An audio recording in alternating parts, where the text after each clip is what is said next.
So I promised you something really interesting today, and I'm going to deliver. We aren't even going to be talking about beers that were brewed in the United States because we're just going to go worldwide. Yeah, I know exactly. Welcome to the Sunshine State Happy Hour, powered by FloridaBeerMedia.com. This is Dave, your host and author. Steve is back with us again with the fruits of his travels. We'll talk about the beers here in a few minutes. How you doing, Steve? Good, Dave. How are you? I'm doing good. I'm getting the door closed in my face yet again. There we go.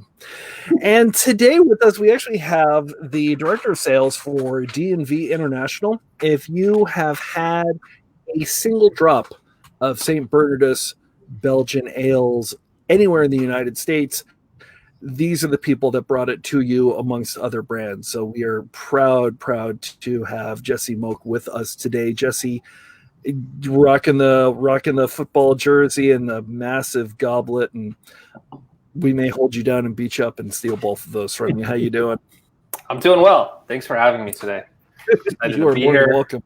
I think we met back in February. Seems like a lifetime ago. And I know it was a different world. It really was. And I think we were scheduled to meet in person like March 13th or 16th, or right when the bleep hit the fan. So it's good to see you virtually again. Yeah, absolutely. Thanks for having me. Yeah, absolutely. You definitely have the goodies. So I definitely want to swing by one of these days and steal whatever you have. So what are you drinking out of that absolutely gorgeous goblet of yours? Well, there's a really cool story about this goblet. Oh yeah, sure. And there's a really cool story about the beer, of course. I don't know how much you want me to go into detail on that kind of stuff, but the floor is yours. Thank you. As Dave said, I am Jesse Mogk. I'm the director of sales for D&V International. We are a Belgian beer and spirits importer based here in Florida. We've been importing beers like St. Bernardus, Duchesse de Bourgogne, Valdu, Caracol, Abbey de Rock, Girardin, through the port of Miami for over 20 years. Our warehouse is in Tampa. I live in Palm Beach Gardens. The owners of our company live in Jupiter. So, Florida is home for our company. We sell beer in 46 states. I oversee the sales for the entire company in all of those states. And we have 7 other sales reps around the country in places like New York City, Chicago, Los Angeles, Portland, Oregon, Nashville. Probably forgetting some, but we have reps all over the country. I oversee all of that. I live here in Palm Beach Gardens. I typically travel a lot. I was in New York City on March 13th. I said earlier when the bleep hit the fan. I flew home a little nervous, or whatever you want to say, and I've missed 11 trips since then. But although I'm not happy about businesses being closed and people being sick and things, I've been able to spend a lot of time with my son. He's 2 years old, so that's been a nice plus making lemonade out of lemons, I guess. The glass that I'm drinking this beer in is a fun story because this is a 50 centiliter glass. Let's see a pour line on the back of 50 centiliters. Maybe, there you go. So this is a glass made especially for Israel. Normally our pour line is 25 centiliters, but in Israel it's bad manners to have more than one beer at dinner. Or don't quote me on this, but something along the lines of it's bad manners to have more than one beer at dinner.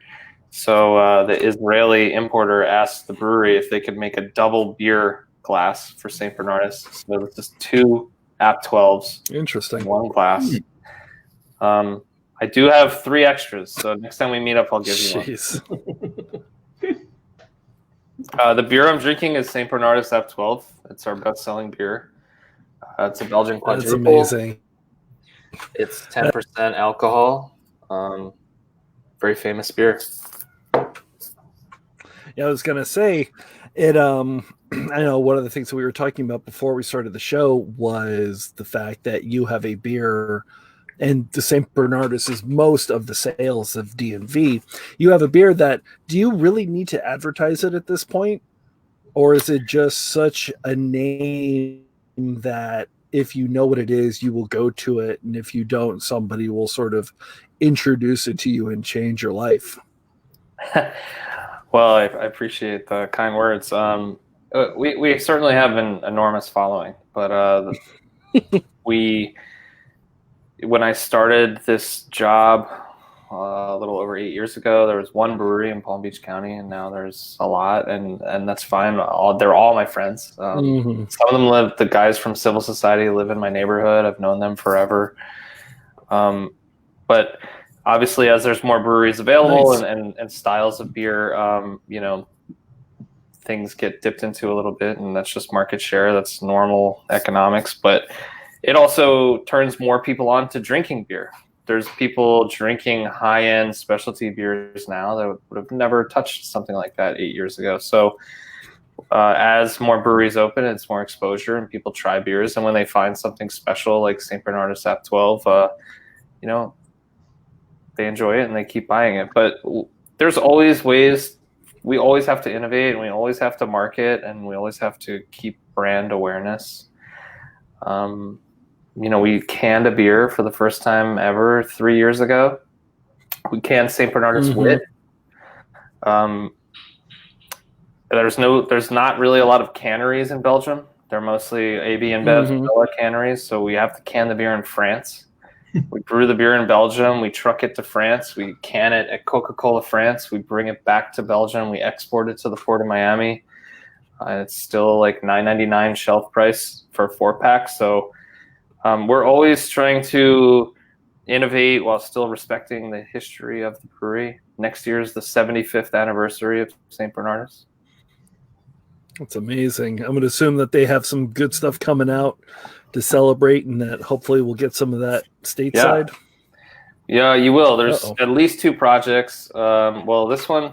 So this is St. Bernardus Ap 12's 60th anniversary, which is obviously 14 years ago. If I told you next year is 75th anniversary, we've been aging this for 15 years at the brewery. So we'll be getting 750s of 2006 Ap 12 next year. And then there's also, I'm not fully privy to the exact details, but there is a 75th anniversary beer as well that will be released. That sounds amazing. I know, Steve, you're always a big fan of the Belgian styles that we have here in the U.S. Yeah. And I guess, and it's amazing that the wit is being canned, because of any style, any traditional Belgian style, that seems to be the one that really took off. Obviously, we just got Allagash White here in Florida again after 10 years. I hate to say the name, but Blue Moon has garnered a relative huge chunk of market share. Is it difficult to compete with brands like that, even though St. Bernardus has the better pedigree and has the actual location more so than any of the other breweries?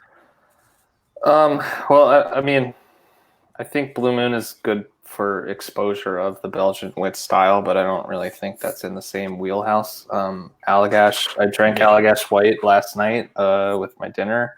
Those guys are really good friends of mine. I used to cover Maine. We have a guy in New Jersey now that covers Maine as a territory, but I have a lot of friends that work for Allagash in Philadelphia and Washington, D.C., and I've been drinking that beer forever, and it's fantastic beer. But I think it's a different market at the same time. Like for us, obviously the 16-ounce can is very, very, very popular in America. But when I just told you about what we have to do to even can St. Bernardus Wit by shipping it to another country, then back to Belgium, then to Miami, we cost-wise, we really wanted to be $10 instead of 16 or whatever. So I think there's room on the shelf for everybody. And if you have a really great product with great history and great stories, that your beer can sell. So I think the wit style for us, the reason we wanted to can that is obviously cans being very popular in America. You can only buy the wit cans in America right now. We didn't want to can Ap 12 because it's bottle conditioned. The wit is also bottle conditioned, but It doesn't evolve as much over time. So we wanted to can a beer, but we didn't want to can our best-selling beer with all this history and relations to monasteries and stuff. The wit beer wasn't. It's one of our newest beers. It came out in 1992. It's one of my jokes. One of our newest beers from 1992. So it wasn't a beer that was brought to us by West Flatiron. So I don't know. Obviously, things could change over the next few years, but we wanted to respect the heritage of Abbey St. Sixtus and West Flatiron and keep those beers bottle conditioned and traditional. But we also wanted to have something to keep us a little bit more modern. So that's why we went with the wit. Kind of wish I was drinking a wit. And obviously, Sorry. No, you just kind of wish you were drinking a wit instead of a 10% quad. A double pour would have 12. Oh, it's just a double. That's a good point. Oh, geez. That's funny. So obviously, we've talked a little bit about St. Bernardus, but what are the other beers or products that D&V imports and distributes? Because it's not just the beer. Well, it's also, like you said, it's liquors as well. We do. We just launched a line of Belgian spirits, mostly gins, in January. Really, really fantastic boutique distilleries in Belgium, making same caliber quality as our beer portfolio. There's a distillery called Clover. It's called Clover because it's three sisters that run the distillery. They make two really incredible gins, one with Japanese pear, one with several different teas, as well as other botanicals. So we just launched that in January. That's been doing really well for us. We also import several other. I dropped out. Oh. Sorry. We also have. That was me. Go ahead. Dave's having connection issues. We also import Duchess de Bourgogne. It's a really famous sour beer, a Flemish red ale. It's a lot of people say it's the first sour beer they ever had. It's a Flemish red ale aged in red wine barrels. We have a couple of variations of that with Duchess cherry and Duchess chocolate cherry. We import Abbey Valdoux. It's an 803-year-old Cistercian Christian monastery brewery. They make really fantastic blonde ale, triple, Grand Cru. You can get those beers at Total Wine. We import a Goose Girardin. Really fantastic, very, very limited beer. We get 196 cases a year for the entire country. We could probably sell 30,000 cases. So really a lot of family-owned, boutique, very special beers. That's amazing. And obviously, and this is what I've always been curious about, because obviously you import the beers, so you're bringing them in from Europe, so you have to deal with the feds then. They come from Miami, go to Tampa, and then from there, you're shipping them out to 45 other states, so you have to deal with the federal government again. Which, I guess, is more difficult, to bringing it into the country or shipping it across state lines?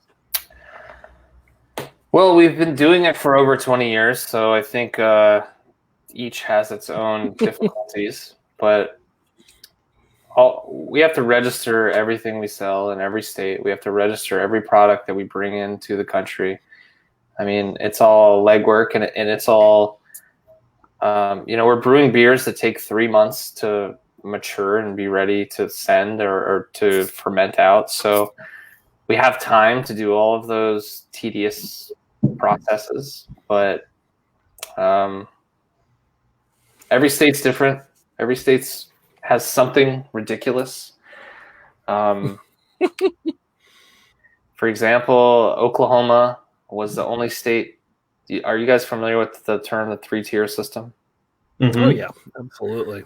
Okay, so Oklahoma was the only state with a 4-tier system until last year. So they were the last state to abolish prohibition. So they threw an extra layer in there. Now you think of an extra layer, you would think that's extra costs. Their beer is going to be more expensive, but actually it was advantageous for us. You couldn't. The extra layer was a wholesaler, and that wholesaler sold cigarettes and eggs and milk and bread and whatever else they sold. So they had more trucks on the street, more accounts. Costs were lower for them. The distributor didn't have any trucks or fuel costs or driver costs or anything like that. So they sold the beer for less to the wholesaler. But then additionally, the wholesaler had to offer the exact same amount of product to each metro in the state of Oklahoma, and there was 13 of them. So if you're a brewery like Founders, who's kind of hinging sales on, hey, if you sell this much all day IPA, we'll give you KBS. You couldn't really do that in Oklahoma until last year. So every state has a really interesting law. Those laws went away last year. And for example, like if we want to register a new beer in California, it's free. In Florida, it's $10. In Texas, it's $2,500. In Connecticut, it's $900. So we have to kind of pick our battles of, if we have a beer like Girardin, a beer we only get 196 cases of, we're not going to spend thousands of dollars to send it to Texas when we could send it to California where it's free to register. So every state's different. Yeah. Lots of hurdles to jump over, and all of those costs go into the beer, and it's a competitive market. So we have to try to keep the product at a price point where people will buy it. That is sort of amazing, and it also, I feel like it sort of shoots a lot of states in the foot by not having that product come in, or maybe that's exactly what they're looking for, to keep product from outside their state out. Yeah, it's definitely what Texas is doing. Like, you think of Tito's vodka, like they don't have to pay to register a product made in your state with the state, so they don't have those costs. So if you're a little small distillery making a vodka, you're not going to Texas because you have to spend thousands of dollars to do it. But if you're a brewer, if you're Jester King or whatever, if you're a brewery or a distillery or a winery in the state of Texas, all of those costs don't exist to you. So yeah, Texas is always a big state for promoting their local economies like that. They've always pushed buy Texas, stay in Texas, do everything in Texas. Whereas Florida, California, they want everything. Yeah, I mean, I understand it to a degree, but I'm okay with it. But we send less things to Texas because of it, and that's part of doing business. Interesting. Now, obviously, with the quarantine upon us, how did that affect the process and the amount and the impact of importing the product from Belgium and Poland? Well, another making lemonade out of lemons thing for us is the shelf life on our beer is 4 years. This beer is good until 2023. The shelf life on our kegs is 18 to 24 months. So we have product in our warehouse. We have shipments still coming from Belgium.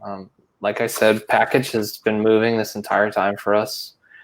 June is doing well for both on and off premise, but another conversation I had with friends that own breweries around the country, if you're hinging your business on IPA and your shelf life's 30 to 90 days, then I feel for them, but it's a very different animal than what we're dealing with. We're just trying to make sure our key accounts get serviced in the future and make sure that they're happy. But our beer, we're not worried about spoilage or that kind of stuff. And we still have containers arriving almost weekly. Hold on, I'll look. We have a new beer coming next week. I told you our last new beer was 1992. But we have a new beer arriving from Belgium next week. That's amazing. I'll show you. It's kind of new. Let's see if I can. Okay. So this is the kind of thing where it's new to the United States, but it's been in Belgium for years and decades. Hold on. Let me get you on the big screen. Thank you. So this is St. Bernardus, Tokyo. Interesting. So Interesting. I'm sure people listening, or maybe you're aware that a lot of Belgian breweries have pubs around the world. Like Delirium probably has the most. They have a pub in Virginia. They have many all over Europe. They have one in, I think, Brazil and all over Asia. St. Bernardus only has one pub in the world. It's in Tokyo. It opened 8 years ago. And when they opened the brewery, or when they opened the pub, they made a special beer called St. Bernardus Tokyo, just for the opening of the brewery or of the pub. They haven't brewed it in 8 years, and interesting. 8 is like a really special number in Japanese culture. So it's the 8th anniversary of the pub. Obviously, also the Olympics were supposed to occur there this year.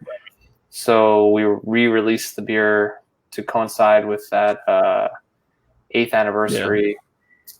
And the beer is on its way to America now. It's on the ship and left yesterday. And is that going to be a select retailer, or is that going to be a wide retailer, pretty much as many stores you can get it into, it's going to be there? So because the Olympics were postponed, it's medium limited. It's not Girardin 196 cases limited, but it'll be in every Total Wine. It'll be in every Whole Foods in Florida. It'll certainly be an independent retail beyond that, but it's a unspiced wheat beer. I've never drank it myself, but it apparently holds the place kind of in between a wit beer and a saison, which are two of my favorite styles. So I'm really excited to try it. A little bit fruity, a little bit estery. 6%, and cans and a little bit of kegs. So kind of a new beer. Nice. Looking forward to that one. And it's just like the wit beer in that it's brewed in Belgium, trucked over to France, and then brought back to Belgium when it's canned. Yeah. Same Coca-Cola can factory. Key feature there. It's the Coca-Cola canning factory. Well, you have to also know that St. Bernardus is only like 1 mile from France, but it's still another country.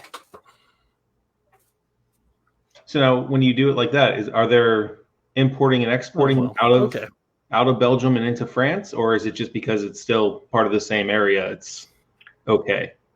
It's a very good question. We actually get like a 1-day pass. So if we can bring the beer to France, can it, and bring it back to Belgium in the same day, we have like a import-export agreement that we don't have to pay any taxes. Okay.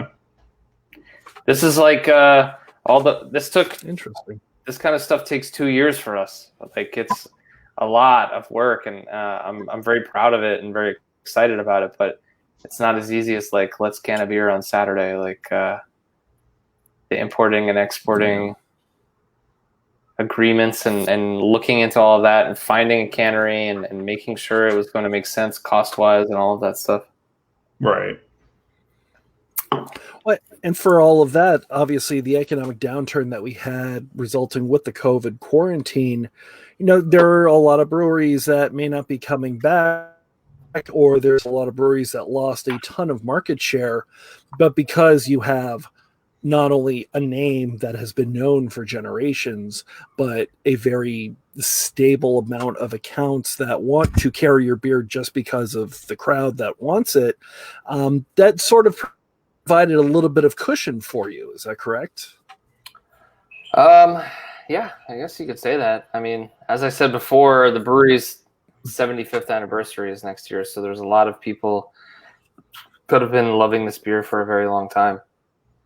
And it's always great to expose new people to the beers, and that's why we do things like Tokyo and Wit and Cans and other projects. But it's helped that we have an established name for sure. And a stockpile of beer in a warehouse in Belgium. Absolutely. So it's There's not the beer is in Tampa. Oh, that's right. I'm sorry, but I meant your international stockpile, your U.S. stockpile. What was your question, Dave? Can you I was going to ask if you could give me the address and the security codes for the warehouse in Tampa. No.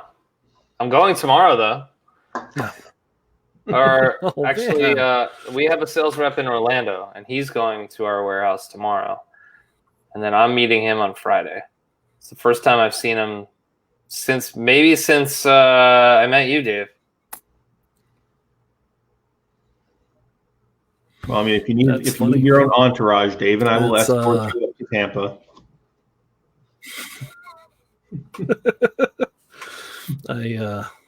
That would be amazing. It's such a great beer. The number of beers, especially the ones I was able to try with you in that event in Boca in February, is just, there's a lot of amazing stuff, and I guess it feels like if you're going to jump into Belgian's actual true Belgian ales and not just Belgian style ales, St. Bernardus seems to be this jumping off point for many people, myself included.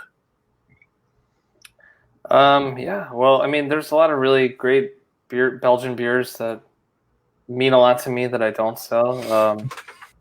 But I certainly think that St. Bernardus is in the conversation when you're talking about, the best of the Belgian beers. I always have Saison Dupont in my fridge. It's not a beer that I sell, but it's one of my favorite beers.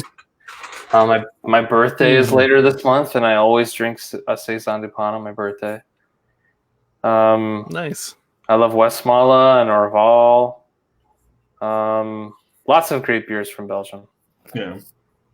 And I was going to say, St. Bernardus is not a Trappist ale. It's not actually made in a monastery, correct? You have really good questions. It's Belgium. Belgium is the top of my to-go beer travel, and I've talked to a number of people that said it's nothing short of amazing. I know you've said that before as well, so it's... Well, here comes more good stories, okay? So let's see. Can you make the screen big for me? I'm going to make that big for you. Absolutely. Maybe you can see that it says Brewery St. Bernard, Belgium, 23 Trappist Way. Trappist Big. So the brewery is on Trappist Street. The brewery was considered to be Trappist until 1992. Our brewery started as a cheese factory in the 1800s. Monks fled France for religious persecution. I told you earlier that France is only a mile away. There's a really famous monastery. Yeah, you can see it from the brewery called Mondecats, and the monks came from there to make a cheese factory in Belgium, and it was called St. Bernardus Cheese Factory. In French. The Refuge de Notre Dame de Saint Bernard. That's bad French, but St. Bernardus Cheese Factory. So from the late 1800s to 1946, it was just a cheese factory.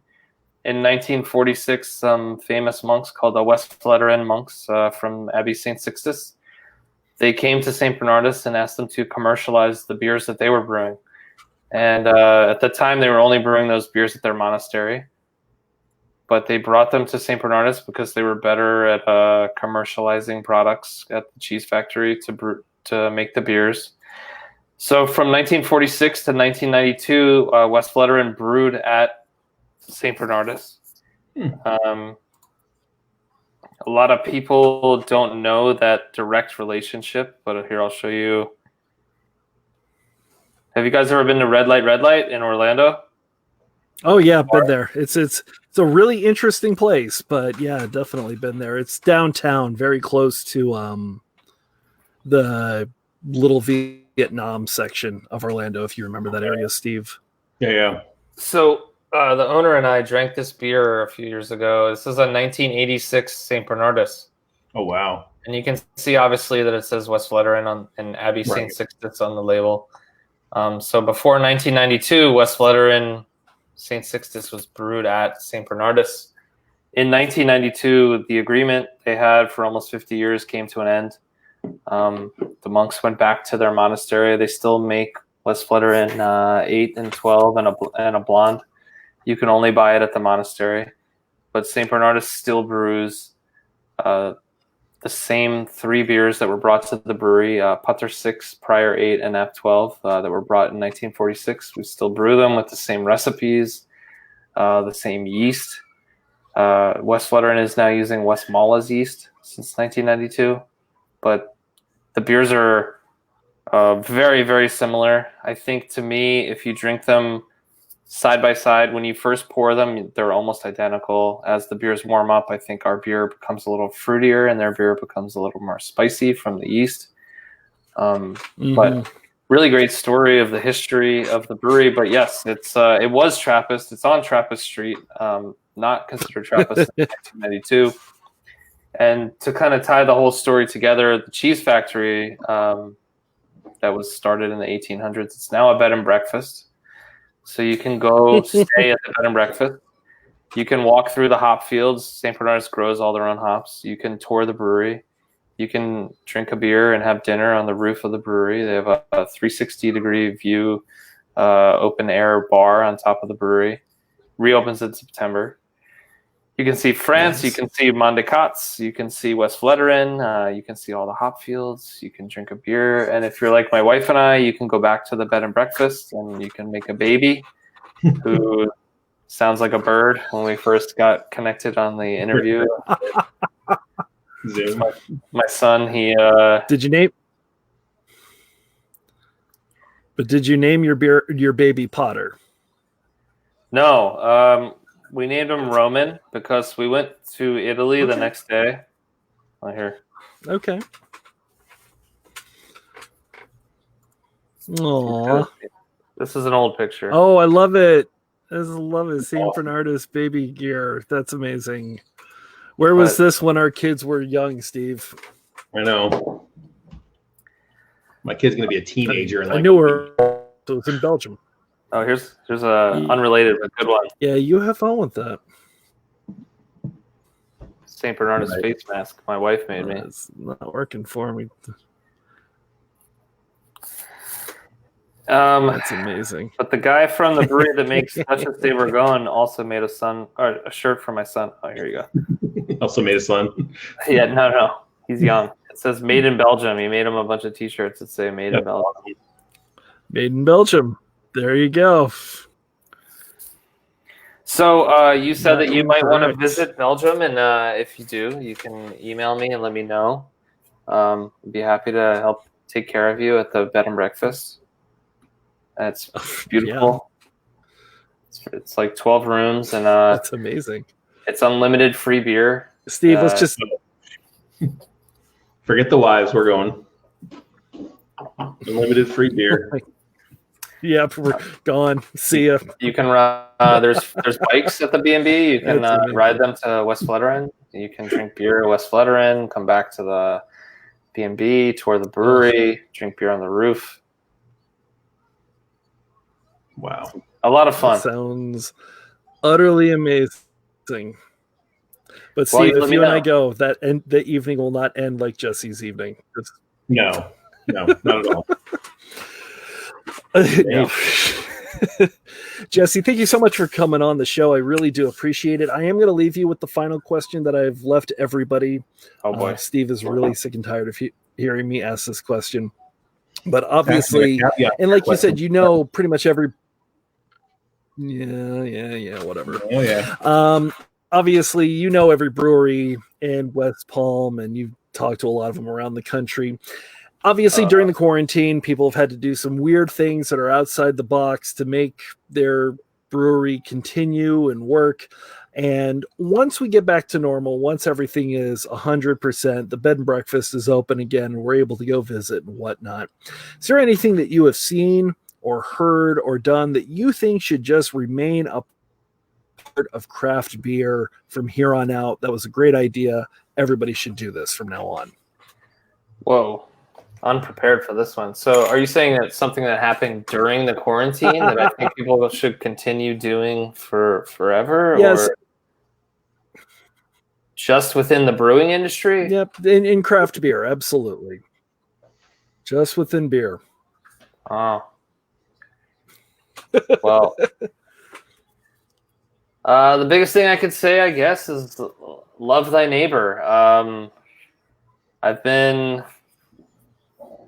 getting takeout from accounts since the middle of March and supporting civil society and Copper Point and Steam Horse and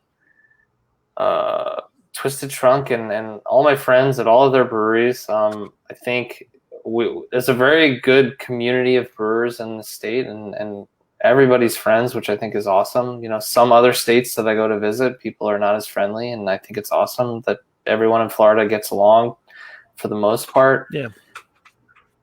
I think we've just learned that we can all work together for a common good. And if people are drinking good beer and they drink my beer, that's great. They drink other beers that are great. So do I. So let's all just get through it together, continue to be great friends, have some beer festivals in a few months when things calm down. And I was not prepared for that question. I'll tell you that much. Yeah, but it's interesting you mention what a lot of people have said. Yeah. So it's interesting to see the consensus that's out there. Yeah, absolutely. Well, let me ask you my final question. Okay, bring it. What's the best answer that you ever got to your final question?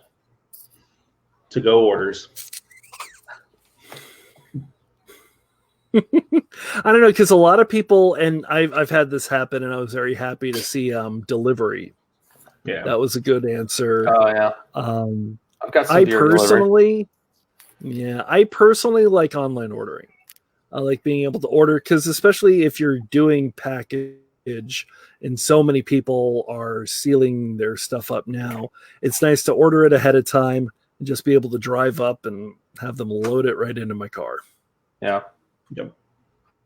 And I just read a story today that Ohio is voting on a bill right now to allow to-go cocktails to be legal going forward. Hey, why not? It took them long enough. Every state needs to do it. I think definitely.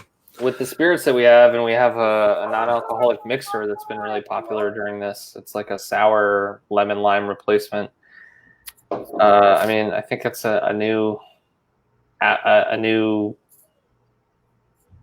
venue or a new way for people to generate revenue. Like, right, the world's not going to be the same for a while, so people still need to make a livelihood and a living. So I think we need to relax some of that stuff. I think you should always be allowed to drink beer when you're driving a car.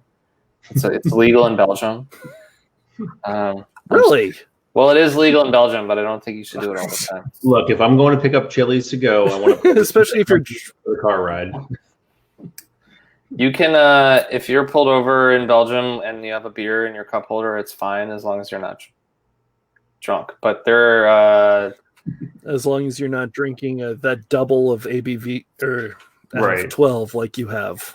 Well, and that not double's drinking gone. For me. Like, it's gone. It's quality control for me. Yeah. I just have to make sure it tastes right. And if you come home, if I come home drunk after working all day, I'm never drunk. I just work too hard. That's amazing. That's amazing.